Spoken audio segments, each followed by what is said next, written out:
PTI रहनुमा फवाद चौधरी ने सर्जिश के बावजूद एक बार फिर अदलिया पर उंगली उठा दी। एक बयान में फवाद चौधरी ने कहा कि सुप्रीम कोर्ट और अदालतें हमेशा नवाज शरीफ के साथ रहें।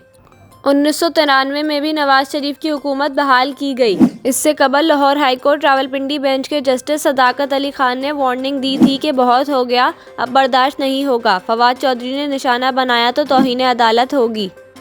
इसके अलावा फवाद चौधरी ने सिंध की बल्दियाती इंतखाबात में कामयाबी पर पीपल्स पार्टी को भी आड़े हाथों लिया। उन्होंने कहा कि chief secretary IG Sindh member election commission को बहुत मुबारकबाद कि आपकी शाबाना रोज़ कोशिशों के बगैर ये मुमकिन ना था। कोई शर्म होती है, हया होती है।